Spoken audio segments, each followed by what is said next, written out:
3, 2, 1.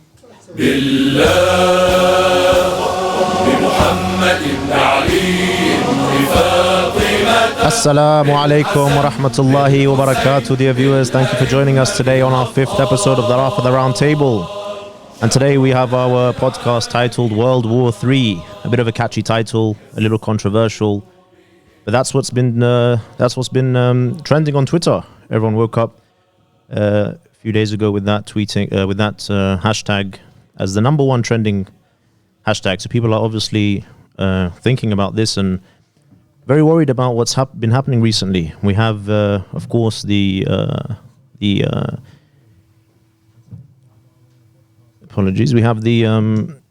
irresponsible move of the American government, the reckless move, of course, with the killing of Sulemani.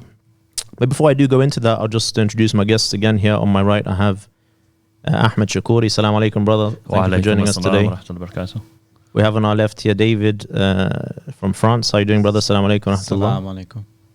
We do have as well Sayyid Mehdi, who's with us, and he'll be with us shortly, in any second, actually. But today's topic, of course, so we're talking about this situation, very relevant, very important topic. And before I open the topic here, I do want to bring up one interesting thing, which when this occurred, it struck me, or it reminded me of something called a Doomsday Clock, or the Doomsday Clock, which is a clock published by an academic journal titled Bulletin of the Atomic Scientists. It's a journal that's been publishing since 1947, quite an old academic journal. It's quite known culturally. I'm not sure if you brothers have heard of it. The Doomsday Clock it's a symbolic clock. It's not a real clock. It's a symbolic clock which is counting down to midnight. And the closer the clock is to midnight, the more likely or the bigger risk this journal is claiming that we are to an atomic bomb going off. Basically, World War III, you could say. This clock's been the journal's been publishing since 1947, but the atomic clock's been since 1991. And the first edition of this clock was in 1991, published 17 minutes to midnight. So again, I said closer to midnight. The closer to midnight, the more likely they see it as an atomic bomb will go off. So the more hectic the political situation will be, the more tension there is, the closer the clock will be to midnight. And from 1991 to 2001, the clock went from 17 minutes to 7 minutes to midnight. A 10-minute increase within that period. Each year, them publishing a new time. It went from 7 minutes.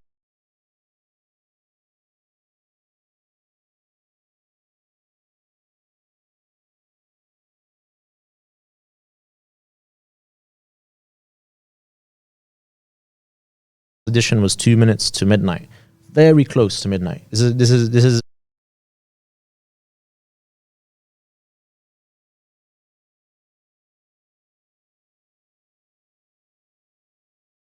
I wonder what that will be, and that's just something interesting because of course the situation is very hectic. It's been very tense in the Gulf region for quite a while.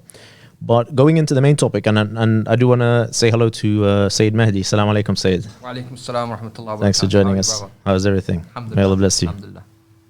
So we have this situation. We have, of course, on the 3rd of January, as well as Abdul Mahdi al-Muhandis and a few others, I believe. Abu Mahdi, the chief of the Popular Mobilization Committee.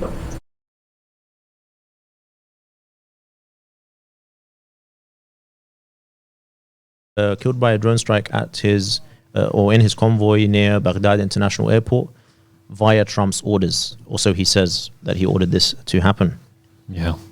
As I said before, of course, very reckless. I don't think anyone's supporting him other than hardliner nationalists in America on such a silly, a risky maneuver. Yeah. He was identified initially by the ring on his finger. That's what I saw, at least. Yeah, this picture correct. with his ring. We don't know exactly if it's true picture or not. Yeah. Yeah, We are not sure that's him. that's what the news was saying, the spreading, isn't it? This picture with his hand in the dirt with this ring. But I think they done DNA testing, or it was officially announced either way, and that led up to the situation we find ourselves in now. Can somebody give us a timeline? Because maybe some viewers aren't too filled in on exactly why we find ourselves in this position. There were a few key events, sort of a trigger domino effect.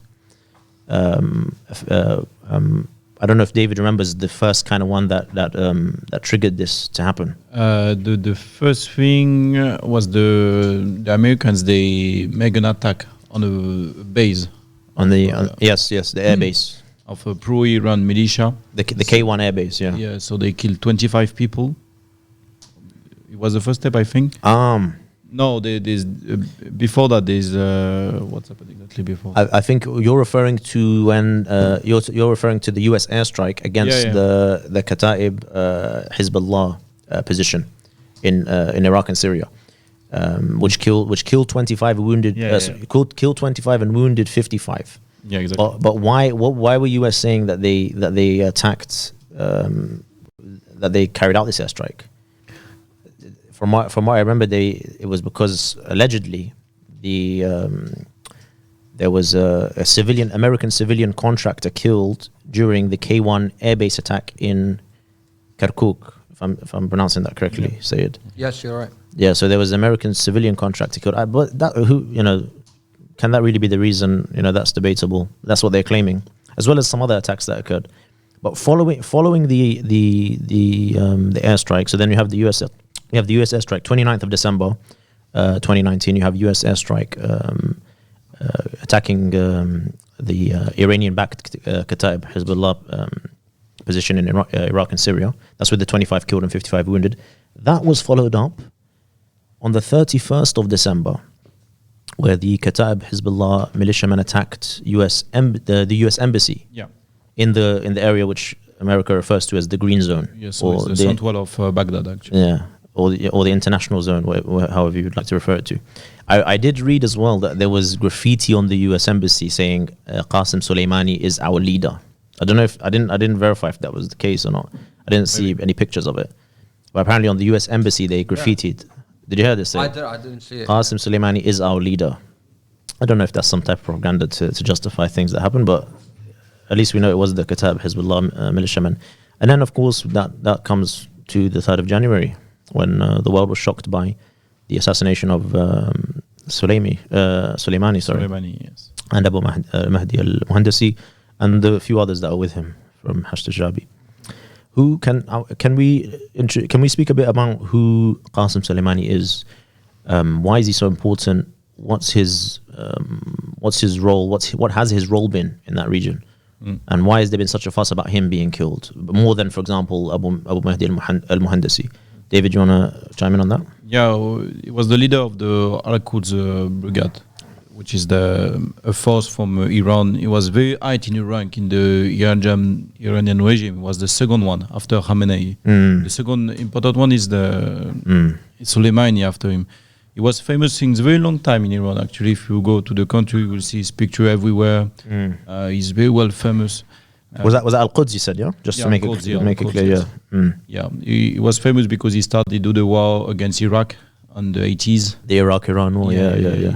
He done that, and he done a lot of stuff, and he was very famous recently because he defeated, let's say, he was working of the defeat of Daesh and al-Nusra and all of this stuff in Iraq and Syria. That's why he was very, very famous. Yeah. And it was very shocking to see the USA, they target someone like that. High-profile person to that level. Yeah. They say he's known for basically, from what I've understood, he's like the architect for Iran's shadow warfare that they carry out within that region, within their plans for military expansion in the Middle East and whatnot.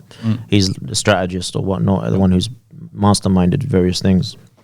So he's someone who's very important for the Iranian regime, and has become someone who's symbolized. You always see those videos. He's basically got celebrity culture. He was second in command after Khamenei, Soleimani.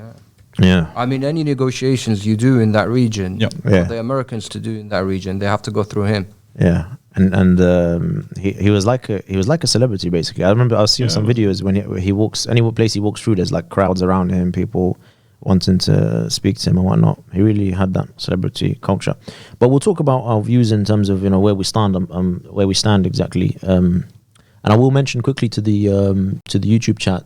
If you do have any questions, please do throw them in. We'll be trying to take a few. It won't be like our last podcast where we had an open Q&A where we focused on the questions. But if there's anything interesting, we'll take in. If I can request Ahmed to keep an eye on the YouTube chat, if you don't mind, brother. Sure. Okay, so that's who Qasem Soleimani is. And of course, there's a lot of history that one can go into and what he's done, how he rised up during the Iraq-Iran war, why so and whatnot. But we won't be going into that much detail. A question that came through from one of the viewers before the podcast was about the Iraqi government. And this actually came in the day we announced the podcast. The question in general, if I can recall it, I haven't got it right now with me, is where is the Iraqi government in all this? And of course, at the time, there wasn't any reaction yet from the Iraqi government. And I think there had been from other parties. So has the Iraqi government said anything, done anything? Where did the Iraqi government stand on this? I mean, from what I heard today, I think it was on the BBC. Apparently, this morning. Yeah, apparently the parliament. I think this the evening. Iraqi parliament. In the evening, yeah. Yeah, in the evening, they voted for the American troops to leave Iraq. Yeah. To be honest, in my opinion, I think it's a good call, and I think the Iraqi government can hit two birds with one stone and get rid of the militias that support Iran and telling them, okay, it's time for you to hand in your weapons to the government, and also tell the Americans leave, and then you'll get rid of the whole issue, and if they want to continue their war and their mess, they can take it elsewhere, and you could save a lot of lives by doing this. But the problem is, if the Iraqi government now turns around and just tells the Americans to leave, and also, and just leave Iran, how, things are all great and lovely with them. It's not. I don't think it's going to go very. But David, you were telling me they were leaving. Actually some of them they're leaving because was this before or after the Iraqi government's decision? No, it was before. Because last night there's some attack on the US base in all over Iraq, and some base they move them to Syria. Yeah. To Kamishkli in Syria to be more protected, because they know that the Iran they can make an attack directly on this specific place in the north of Syria, which is not controlled by Bashar al-Assad. This place. I think, David, is it the normal the workers of US, members of US, or is it the troops that are leaving? What's the troops? The troops. Yeah, as the troops. Oh, okay. But I think yesterday America announced a state of emergency and requested any Americans to leave. But it was before any personnel. Even UK did. Yeah, I think even the UK did. They said no one to travel to Iraq. At this moment. Yeah. Sorry, what did you say, David? It was even before yesterday. Since the attack of the embassy, they asked all the US citizenship to leave. Yeah, and I think around the same time, Hezbollah announced for any of their supporters or even troops to stay away from American. I should have the quote before I quote it. Yeah, they asked every Iraqi citizen, everyone in Iraq to stay away from the US base. Yeah, US base, exactly. Yeah. But it's happened. It was yesterday, and it's happened this previous night. Yeah. Yeah, they said something like keep 1,000 meters. Yeah, 1,000 meters. 1,000 meters away. Yeah. So that's the Iraqi government's position. They're telling they want America out completely. We'll have to see what happens and how Trump reacts to that. Obviously, Trump's going on a wild one on Twitter. I have to just mention before I go on to the next point here, as a side note, even though it's not really a side note, I'm always taken aback by the situation that I'm just sitting at home on Twitter, and I'm reading the most powerful leader in the world tweeting about these kind of stuff. It's like I don't know what world I'm living in anymore. For me, it's so strange, and it's of course how childish it is, firstly, but how reckless it is. How are we sitting? I'm just thinking, take it back to the days when we were on MySpace or the old social media in the initial times. Could you imagine a day where you'd be on social media and you'd have the most powerful man tweeting, and even the sentence he says, grammatically upside down, capital letters, bold, saying the most, immature, irresponsible things that one could do in these situations. We live in a strange time. Really, we live in a strange time. But that's part of the strategy. Yeah. Great strategy. Does Trump have a strategy? I was reading an article the other day. I think he has. I don't think he has. Yeah, he has, because what he's done exactly, he attacked Iran at this moment because he have a procedure of impeachment in USA. Yeah, and he want to move the attention from the impeachment to the war with Iran. And that's a good tactic for him to move from this. I was reading about this actually. There's different things analysts are saying, right? I even was reading one analyst who literally he thinks that Trump doesn't have a strategy, just acts on impulses, and his team and the White House are trying to keep him under control. But from this angle, when it comes to him trying to detract from the impeachment, this is one of the views that people have, and also because Trump tweeted during Obama's campaign. Yeah. You saw that Trump tweeted. It'll be nice if we can. I don't know if Subhan can find it. We didn't prepare it. If you can find Trump's tweet about Obama, there's a lot of articles online about it. Trump tweeted, and during Obama's campaign, Trump tweeted, Obama is I don't want to misquote it. That's the problem. But it was regarding war and how Obama is carrying out these actions and whatnot related to war in order to win the campaign. Yeah.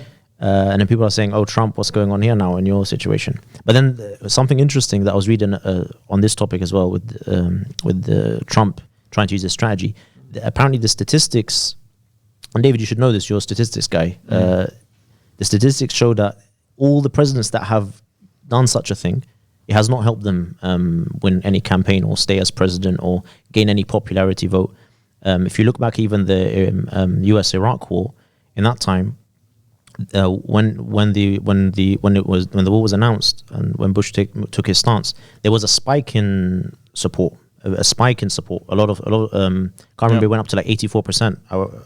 I think I had the statistics here somewhere, but they support. But then it goes. No, but that's the thing I'm saying. If you look at all the past presidents, there was a study. They looked at all the past presidents, and there's a spike that comes up, but then it goes down very quickly. Within a month or two, it goes down. There's no long-term benefit from it. So that being, whether that's Trump's strategy or not, that's one story. But whether it being even beneficial for him to do, but history shows that it doesn't help him. Yeah, but we have to say some things like there's big difference between what he's done and what Bush done with Iraq. It's like now he will make a war against Iran, but I don't think he will send troops and avenge Iran and go in all the land. He will not do it. He will just some point. He will attack some place and kill some people. Well, they sent 3,000 troops, didn't they? Towards yeah, of course, but that's not. It's a step in the wrong direction. Yeah, but I don't think he will. It won't escalate beyond that. Yeah, he don't want to escalate. I do have questions about escalation. One brother asked one, but I want to cut in here. I want to quickly mention, because I want to ask you guys again about this escalation situation. Where is it going? And again, we titled the podcast World War III, and a lot of people are concerned about what will happen. Even if it's not World War III, in the definition of World War III, it could escalate to something else. That's what people are concerned about. Before we do that, I want to just speak about the context here, the history between Iran and America, Iran and USA, in terms of their tension. I have a quick timeline here. I want to breeze through it, just so we can understand why this tension exists. I mean, if we go back from back to 1953, there was the overthrow. If you guys recall, Mossadegh overthrown by the CIA. So we have that from such a long time ago, and you can imagine that has a lot of history and tension there. Then moving forward to 1979, the Iranian Revolution happened, and then that led on to 1979 or 1980. There's the story about the embassy. Yeah, exactly. 1980, I think 1980, 1981. Yeah, they're still very angry. 52 hostages, the 52 hostage crisis, and that's what Trump was tweeting about. Yeah, the 52. Yeah. Yeah, and I think David, you'll bring that tweet up for us after about what Trump actually said. Going back, Trump's going back to 1980 and then bringing up old wounds. Moving beyond that, you have 1985, Something to mention. Yeah. Trump is more than 70 years old. So for him, it's Is he not- really that old? Yeah. Wow. He's like a 73 or something like that. So he's not so young. So for him, something like that is something he Right. have lived this moment. Yeah, that's a He good was point. adult at this moment. Yeah, it's not yeah, like you yeah. are 40 now and you. Yeah, that's true. That's true. And beyond that, you have 1986, the Iran-Contra scandal, where US secretly shipped weapons to the Iranian government. Whatever the reasons may be, that's another discussion, but that scandal happened. I think it was Reagan at the time, the president. And there was a big scandal there that got him into big trouble. Was Reagan impeached? I'm forgetting. Was it Reagan who was impeached? 'Cause, I can't remember. Anyways, I think it might have been 90, similar to Trump now that we're seeing. 1988, US shoot down Iranian passenger plane, killing mostly Iranian pilgrims to Mecca. Yeah. That was a tragic It was situation. more than 200 people. Yeah, 200 people, and I think most of them were pilgrims to Mecca, Iranian pilgrims to Mecca. That was heartbreaking situation. 2002, President George Bush denounces Iran as part of the axis of evil. Everyone hears this term, axis of evil, coined by Bush During in this time, 2002. he made link between Al Qaeda and Iran. Yeah, exactly. He said that the same people. Yeah. Actually, And North Korea. It was at the same time he classed both of them axis of evil, North Yeah, Korea and yeah, Iraq. That was President Bush. Beyond that, in the 2000s, you have US accuses Iran of building a nuclear weapons program. Then you have 2013, which is, I think this is a positive point. US and Iran close a nuclear deal, if you guys remember. it was 2015. Was it 2015? Yeah, exactly. The moment when they signed the Yeah, with Obama, they signed the nuclear deal, but then Trump comes along in 2018 cancelled, and throws it out the window.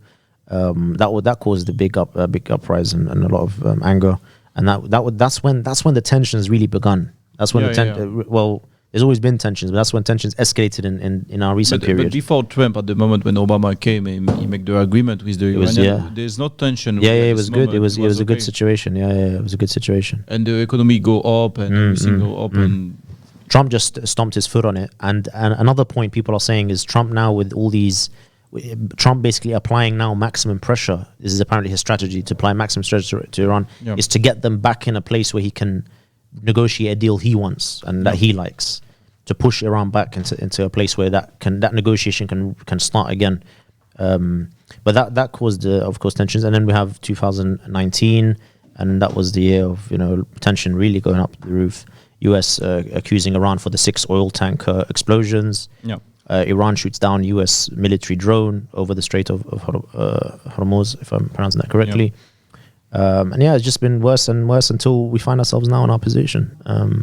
Assassination of Qasem Soleimani, and the situation getting much worse with Iran putting up the red flag of Jamkaran. The Jamkaran Mosque in Qom. Yeah, the red flag of vengeance, or the red flag of war. I don't know, I heard different terms. And that was something very symbolic and worrying. But if I can, so with that brief history, now we find ourselves in this context. How deep does the American-Iranian proxy go?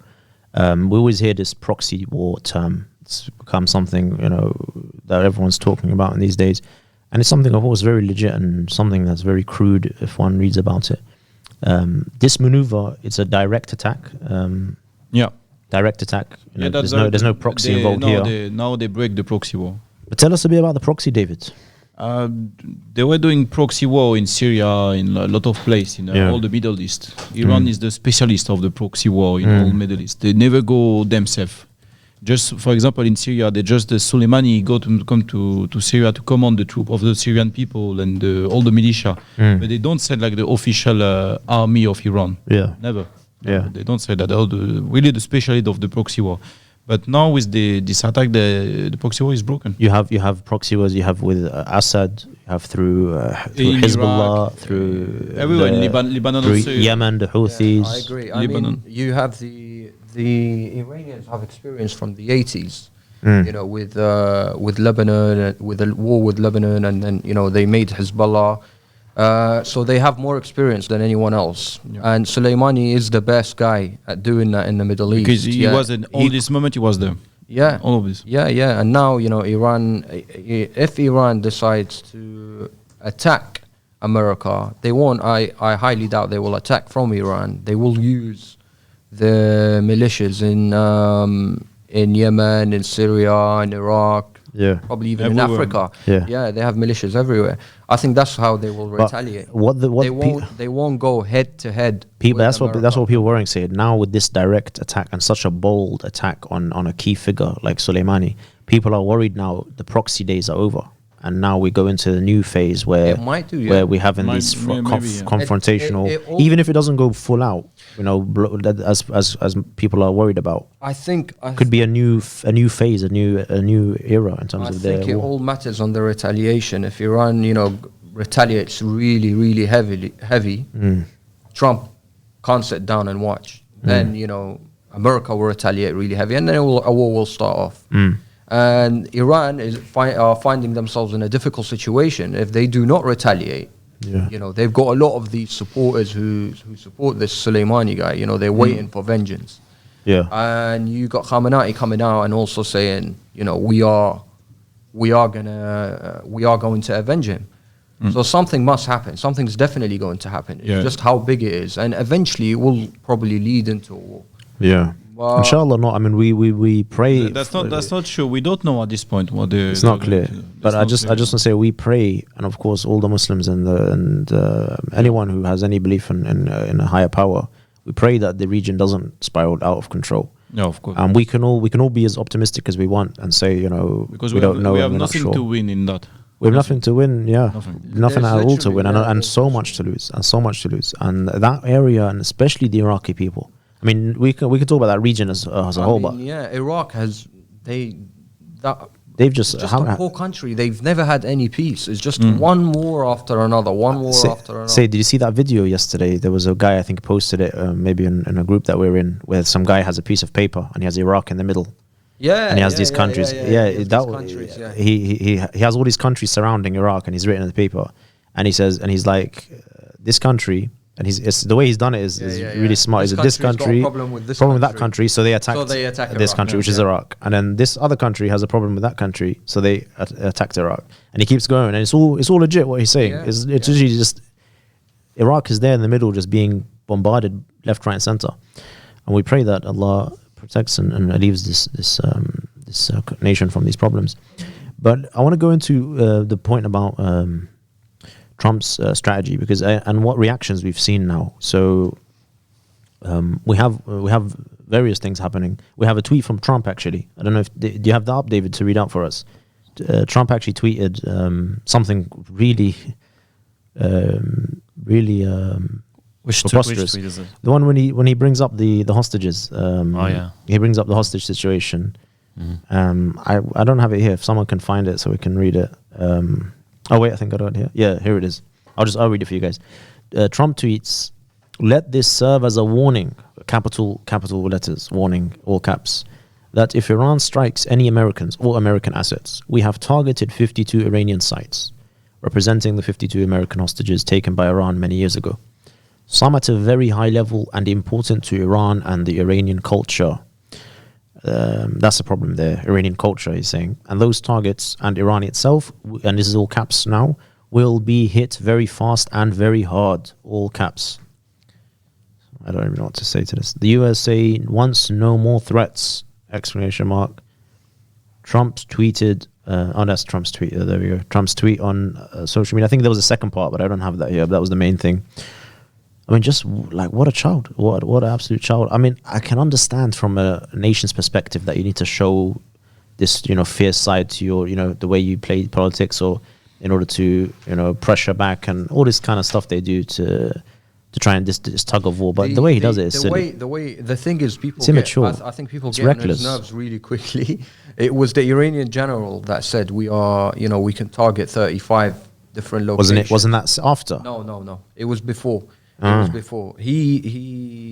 One of the Iranian generals, I don't know, I think is the new guy who took over from Soleimani. It was just after the killing of Sulemani, right? He said we're ready to target 35 different American bases in the Middle East. And I think that then Trump came back with this. Trump You know? came back with this. Yeah, he goes, It's like in the high school playground. This one comes out. This one comes out. Yeah, you know what it reminds me At of least it? do it through official means. Instead. Yeah, go ahead. It's like when kids go on and they show off to their friends, like, yeah, you look, I've got a better car than yours. Yeah. Trump is literally like that. Really, I don't know. Like, You know- look, it's known he's a sociopath. Like, it's known. Did you see his He- tweet for today's tweet that he has done? No, I didn't see this. But the one I read was that. No, it's another What one. was It's it? just Go ahead, 13 hours ago. Go on. He says, like, okay, the United States just spent $2 trillion on military equipment. We are the biggest and by far the best in the world. If Iran attacks an American base or any American, we will be sending some of the brand new, beautiful equipment their way. Yeah, and you got. I'm sure all the comments with the nationalists. Yeah, Trump greatest. man of the world. Yeah, of course. This is people's lives, man. This is people's lives we're talking about. I know. We're and he I don't even. I'm just the thing that gets to me in this tweet, specifically that one I wrote, is where he mentioned Iranian culture. I know. This is where people start getting annoyed with him. This is going down the road of a war crime if you're targeting cultural things, you know. Yeah. And what I don't know what he's referring to. If we can only guess when he's talking about Iranian culture. You can I mean- talk about a lot of things. They have a lot of monuments, a lot of cultural things, but he can talk also about shrine or holy place Yeah. for us. Those I are the mean- biggest cultural I things mean- that exist. Politically, he's been very stupid. Few months ago, you know, these demonstrations, they started happening in Iraq.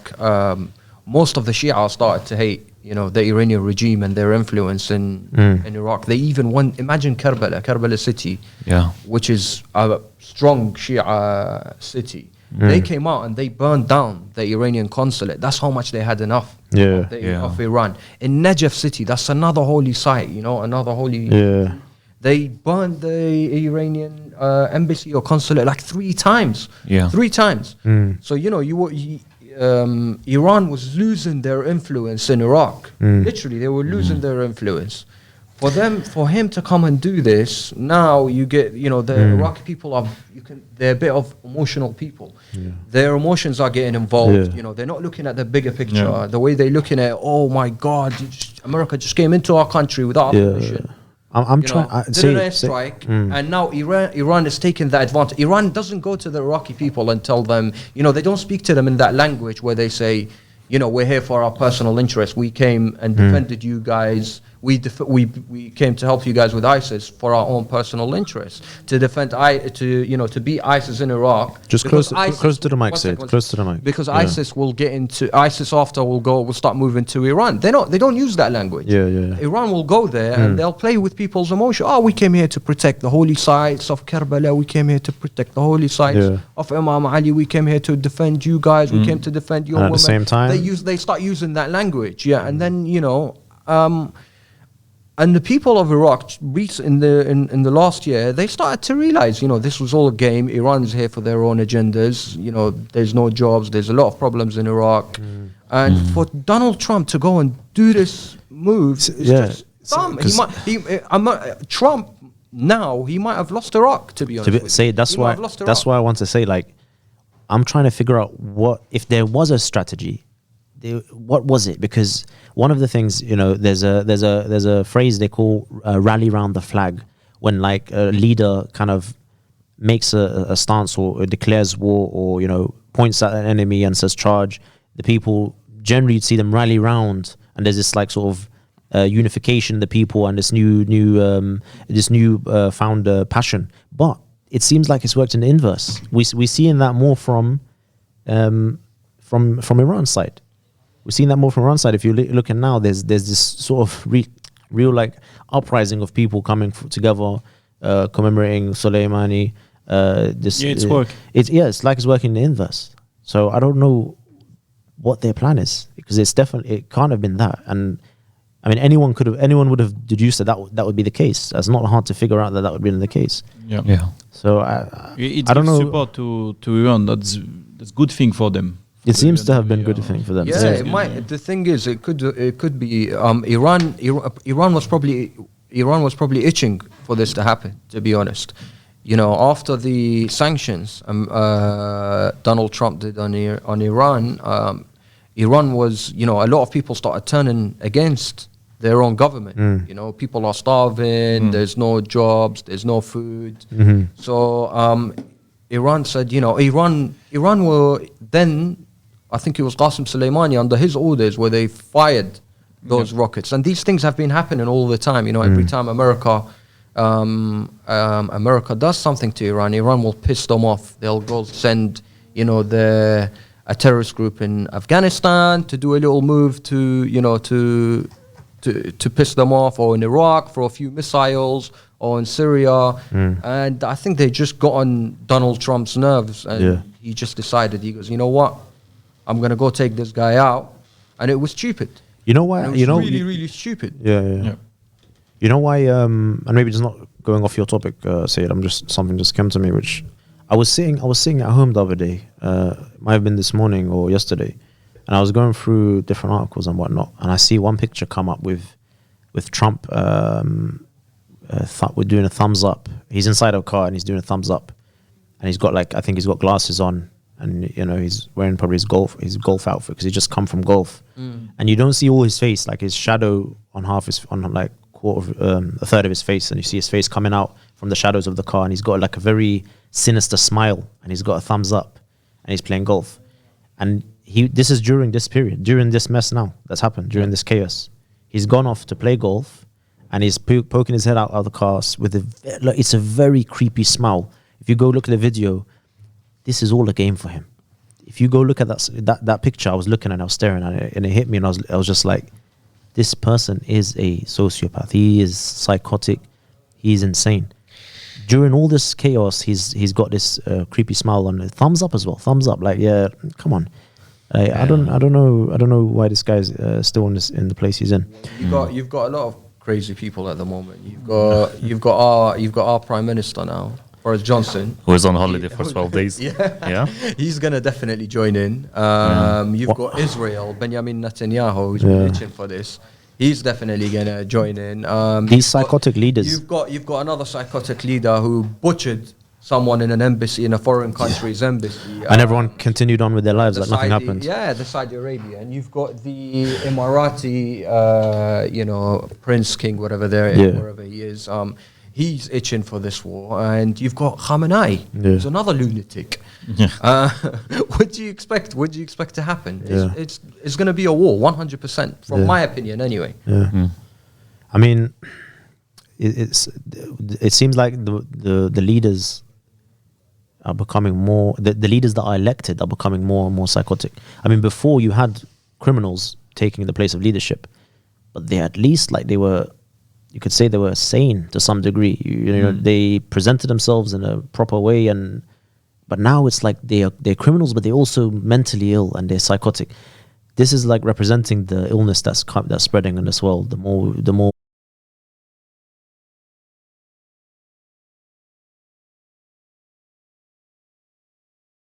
secular and further away from Allah and further away from religion as a whole, the more illnesses. I'm talking about mental and spiritual illnesses, and that's kind of being mirrored over into who we're electing for our leaders. Yeah, you could never imagine someone like Trump being elected 20 years ago, but now it's something very possible. Very real. But Brother Ahmed, do you have any questions from YouTube? We've neglected YouTube chat. I feel a bit bad. Well, there is one brother asked a question, and he said, "What is our view on Sulemani? Was he a genuinely observant Muslim?" Well, I mean, I think maybe you have some words on this, Ahmed. But our stance is known. We don't support America, and we don't support Iran or their generals or anyone that is acting on their behalf. We don't support either, and we have the statement of Sheikh Al-Habib here in English. I'll read it out in a moment, but that's our stance really. And this is maybe something important to mention, and I will mention this because again, our channel is a religious channel. We're primarily focused on religion. We are doing this topic today regarding politics because it's just so relevant and important, and it influences and affects the Shia in that region and worldwide. All of the Shia, basically. And even the non-Shia. I mean, again, in the sense that we care about all innocent people. But we will not go into the next life with the support of criminals on our shoulders. And it's an important thing for the Shia to keep in mind that our religion has taught us not to compromise and support people just because they call themselves Shia. To call yourself Shia, to act as a Shia, to represent the Shia religion, or to say you represent the Shia religion isn't enough to earn our support. And when I say our, I mean us as the general masses, the general Shia across the globe. Whoever we direct our support to, we give them the power. The power comes from us supporting them. They don't come inherently with power or power given to them directly by Allah, like the Ma'sumin or authority. Sorry. So we should be careful who we give our support to. Our stance is clear, and our stance has always been clear, and we've maintained this stance and this here that we do not support Khamenei. We do not support the Iranian regime. We support the masses in Iran, the general population in Iran. We love them and we support them, and we hope for the best for that country as well as the Iraqi nation. But likewise, we don't support the Iraqi government. We don't support the American government, of course. We don't support the American government. We don't support the British government. We don't support Israel. We don't support as well Hamas at the same time. We don't support any of these groups. They are all, and it's very clear. One doesn't need to be an expert in these areas to know they are all criminals in this area. And at the same time, because we are against, or because we do not support the Iranian regime, or we do not support Khamenei, does that mean we support Trump's attack on Sulemani? No, of course not. No. That attack was reckless. That attack was irresponsible, and it was something very, very wrong. But yeah, is there another question, Ahmed, or should I go into Sheikh? I mean, just to elaborate on Suleimani, people, the Shia, they really need to understand. I mean, Iran, everything they're doing is for their own political interests. That's it. Yeah. Like, how can you not see it? I mean, if you look at Suleimani in the years back, he was in Afghanistan. He was supporting one of the terrorists. He's got a picture, in fact, one of these terrorists. Who's this? What's his name, Ahmed? This terrorist guy that killed a lot of Shia. Ahmed Shah Massoud. Ahmed Shah. I missed who is very like in Suleimani. the Suleimani, yeah. Yeah. Suleimani was supporting this guy, and this guy massacred the Shia. Massacred. But people don't know about this. You know, the Shia, they don't actually see this. They just say, oh, God, look, Suleimani came in, he helped us defeat ISIS, this and that. Okay, if you want to use this logic, all right, look at, George Bush came in, and he got rid of Saddam. If it wasn't for George Bush, Saddam would still be in power. Do we support George Bush now? No. I'm with you. I'm not supporting. Yeah, we don't support George Bush. Yeah, for George Bush came in and he got rid of Saddam Hussein for you.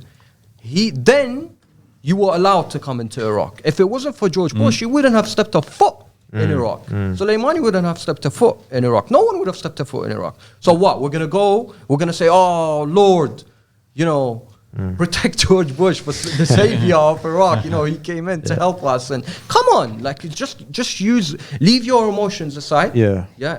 Literally, ask all the Shia, leave your emotions aside, and just use your logic. The rational thing, which you're trying to say. No, it's not only that. And fair enough. Soleimani, Iran, they did help Iraq, the Iraqi people, to defeat ISIS. But then what? You turn around and you want 10 times more in return? Iran comes and helps you, and then they want 10 times more in return. We want this, we want that, we want this. And then they, Yeah, just like any other political parties from any other country. But Iran are demanding too much. Yeah. They're demanding too much. They've taken over Iraq. They've literally taken over Iraq. Well, that's their plan. I think say the rational thing that the Shia need to do, and all people need to do, is it can be possible that you can identify the good things the person has done without becoming biased and allowing that good thing to make a decision in terms of that whole personality and that whole character. We as Shia, we denounce Umar ibn Khattab, we denounce the caliphate, the false caliphate system that came beyond. But they did spread Islam in many places, in many regions. Forgetting the method they're doing, that specifically is something that could be argued. Islam reached various places across the world. Now, do we accept them as people? This is the point. As Shia, we have this principle. We know this thing that a character is judged overall. We don't take a specific angle and a specific thing they've done, no matter how grand that thing might be.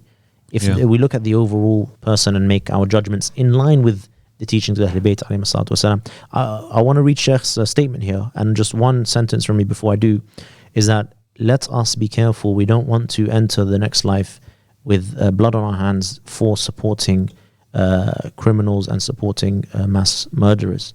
So let's be careful with that point, and inshallah, may Allah guide us all. Shaykh Al-Habib's statement here, I'll read it and I'll see if brothers or anyone in the YouTube chat has any comments. I'm gonna push you again, Ahmed. Have a skim through the YouTube chat if you find anything interesting. Sure, of course. I'll let you know. To the viewers generally, we did get a good reaction from the Q&A podcast we done last time. So we'll be doing one. Hopefully, the plan is to do one once a month or once every 2 months. It's not clear. Hopefully, we'll announce that, and we'll be more interacting with you guys on the chat in future podcasts. Shaykh Al-Habib's statement here. بسم الله الرحمن الرحيم اللهم صل على محمد وآله الطيبين الطاهرين وعجل فرجهم ولعن أعداءهم أجمعين. Several questions have reached us with regards to the Sheikh's stance towards the recent American strike that targeted Iranian and Iraqi military leaders surrounding Baghdad International Airport. Sheikh Al-Habib condemns violent operations that lead to ignite the fire of war and expose oppressed nations to their calamities.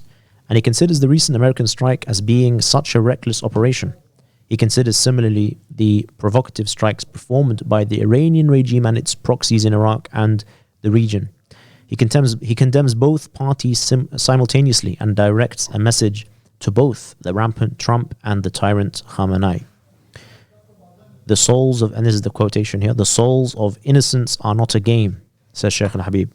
You may combat each other and clear your accounts far from the nations of the region.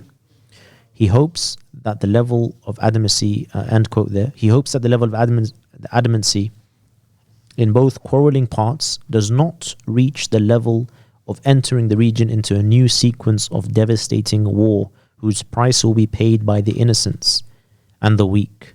He warns that turning Iraq into a field of vengeance and clearing accounts between quarreling parts, Iraq is sufficient with what it already has. He supplicates to Allah, the All-High, the All-Omnipotent, to hasten the relief of our Master, the awaited Mahdi. May Allah's blessings be upon him. In order that the whole world may be graced with safety, justice and peace, the office of Shaykh Al-Habib, the minor land of Fadak. That Shaykh's statement, translated by Shaykh Basil, may Allah reward him. Thank you for translating that for us. And in my view, a balanced statement. And this is really the position that we all Shia should take. Yeah. And this is a position that one doesn't need Sheikh's statement to reach this conclusion. That we do not support either sides, that they are both criminals, and that they shouldn't stop these games as it's not a game. The lives of innocent souls, as Sheikh Habib mentions, is not a game. Yeah. And this is simple stuff. It's not complicated. I really wish and pray the Shia will be more level-headed in their conclusions. And really, one does not have to take a side, unless there's a side that we can really say represents justice and justice of Ahlul Bayt alayhim salam. So I don't know if anyone had comments on Sheikh's statement, or if Ahmed any questions here. What is your opinion on the Iraqi protester whom celebrated the death of those two generals? Are these generals considered martyrs for the way they died? OG Misfits represent. Our opinion on the Iraqi protesters who celebrated the death of these two generals. These Iraqi protesters who celebrate the death have a right to do so. I've seen online some people really having a go at them. Why? Again, people celebrating these two generals' deaths doesn't mean that they support the act of America being alive anymore.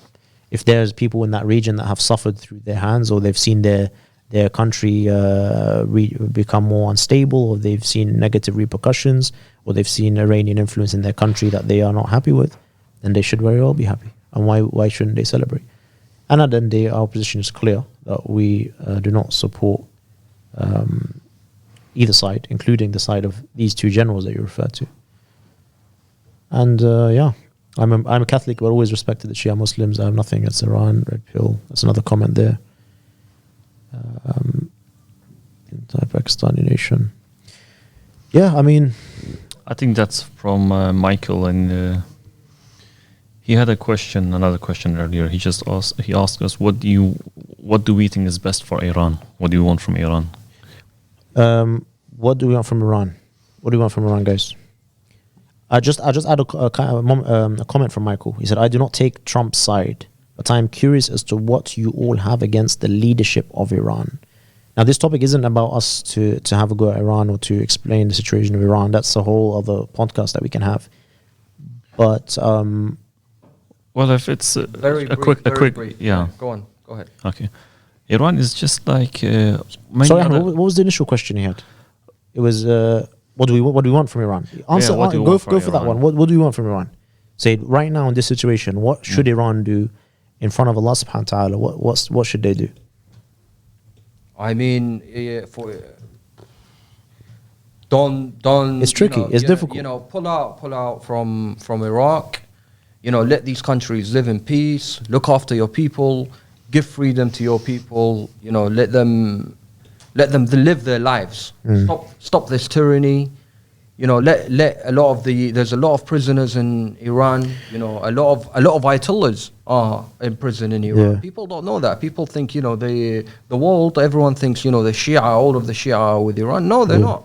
Yeah. They're not. Iran is a dictatorship country. The tyrant Khamenei is a tyrant. He massacred a lot of people. I mean, you can go on. The list is really, really I think big. the thing that Iran can do, and yeah, say it is right, because we will actually address this topic fully in an upcoming podcast on Iran. This is something a lot of people asked from us. And to Michael, please stay tuned into future episodes. We will be doing this. But I think Iran needs to change its agenda from, instead of trying to force itself as the power and authority in that region, it needs to take a step back, reconsider what it's trying to do and the effects and repercussions of that. How far is it willing to go in order to gain dominance in that region? And really rethink that and aim for peace. Peace is the way forward. If their agenda is peace, you'll see their strategy will change. Their agenda right now isn't peace. Yeah. Their agenda is dominating that region. That's clear. This is known. Go to any analyst, go to any party other than those who are diehard supporters of Iran, and you can know when you see a diehard support of Iran online, you can tell, because it's just so biased and just so fantastical the way they describe Iran as this from some holy, infallible regime. That's obviously highly exaggerated. One simple, very simple thing, just to answer this question. For us as a Shia, if you criticize Iran, automatically they'll say you're an agent. Yeah, there is no acceptance of difference of opinion. They say, everyone has heard the chants of Iran, death to America, death to America. The whole world knows about this. Which is very wrong. Did you know they say death to anyone who doesn't follow the Ayatollah? Who doesn't support Wilayat al-Faqih. Yeah. Anyone who doesn't follow their Ayatollah Khamenei, death to him. Yeah. They say that. I mean, if we got a video, we can show this to the people. Unfortunately, we haven't got that. They're saying death to all of us here. Anyone who's a Shia who doesn't follow Khamenei, they say death to you. I think death to those who oppose it specifically, which would count we all us. oppose it. We all oppose it. We oppose it. We do oppose it. I don't believe you're the representative of the Imam. You're the representative of all the Muslims. Yeah. If Khamenei claims he's the representative of all Muslims, right? Yeah. Okay. If you are the representative of all Muslims, look what China is doing to the Muslims. Michael, you, Why don't you say nothing to the Chinese? Michael, you've set Sayyid Mahdi on fire now. Why? Say, why doesn't Khamenei make any statement about China? There is, I don't know, they said China. 1 million, 2 million, China. 2 million Muslims in China. Yeah, China. in China. Yeah, they're You in haven't seen prison. that by Trump, They're in China. prison. Yeah. They're He in loves prison. China. Trump loves talking about China. Yeah. I want to finish off with David here. David, I want to ask you a question that came through via WhatsApp. A viewer asks, will Russia and China, and sorry, Sayyid, I have to say to you, Yeah, sure. we're going to be dealing with Iran soon. I tell you that, inshallah ta'ala. Will Russia and China get sucked into this and get themselves involved in another global war? Final question here, David, wrap it up for us. Absolutely not. Why not? Because first of all, we're not gonna go for World War III. We'll not go for that. Just maybe some conflict in the region, but no, of course not. The Russia and China, they will not step in. But aren't Russia and China competing as world powers against USA? Isn't this an opportunity for them to weaken USA? They make business with both of them, with Iran and USA. So they have no interest of them to step in this conflict. If you watch of the reaction of the China president or Xi Jinping and Putin now, they stay very silent. They're very quiet actually about that. Because they got benefits from both sides. Yeah, But if they were to ditch one, they will never choose one. That's the kind They will of never choose one country over the they are a very important country. They have a lot of power. So they don't need to choose someone. They just choose their interest. That's all. So they will not step in. You're 100% sure they will not step in. well, that's David's conclusion. World War III not on the plate, not on the table. I think Russia and China will help Iran by supplying them with weapons, supplying them with intelligence. That's how far it goes. I highly doubt for them to come in and bring in troops and physically get involved in with this war with Iran. Yeah.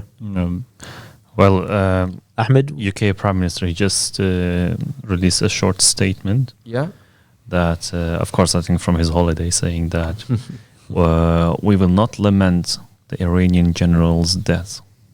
Wait, sorry, what's he saying? He said that we will not lament over the Iranian general's death. Yeah, of course. Yeah, but however, same time, we would ask for the matter to de-escalate.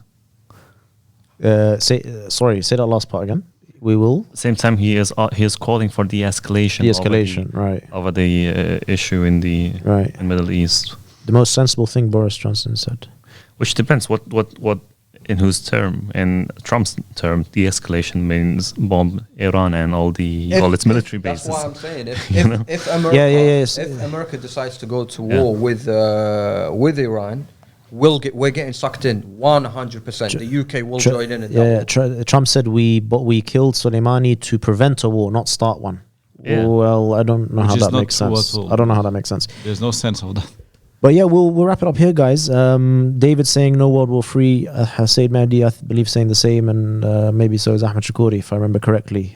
We don't really know what's going to happen. We'll have to wait and see. We've seen certain things happen in the past few days, and we just hope nothing happen. We hope nothing happens. We hope it blows over. We say, may Allah protect all the people worldwide, and whoever's gonna die in this war. If something happens, may God protect all of them. And protect all mankind from this tragedy that will happen very soon. Definitely. May Allah protect all the civilians in that area, all the innocent people, the men, women and children. And we ask all the viewers, make dua. Dua is our weapon, and it's something that may Allah hasten the appearance. May Allah hasten the appearance of Imam Mahdi. And that's the real solution. That's the real solution is our Imam, alayhi salatu wasalam. The one who can solve the world problems we face is no one but other than him. And we need to fulfill our part as usual. We advise the viewers to do everything you can to hasten the appearance of the Imam, alayhi salatu wasalam. If you're interested in knowing how, check out our channel. We have many videos on this topic and many more to come. Thank you for joining us today on the Rafida Roundtable, and we'll see you next time. Iman Allah. Iman.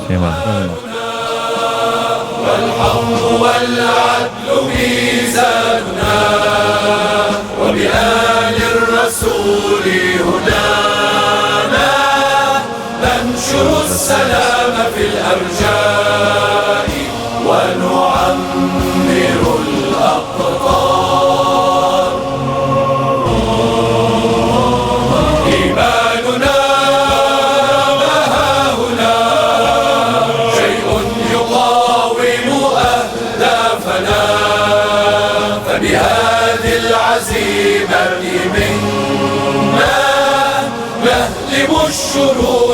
الإعلاء لمعالم الأخيار بالله بمحمد بعلي بفاطمة بالحسن بالحسين بالأئمة الأطهار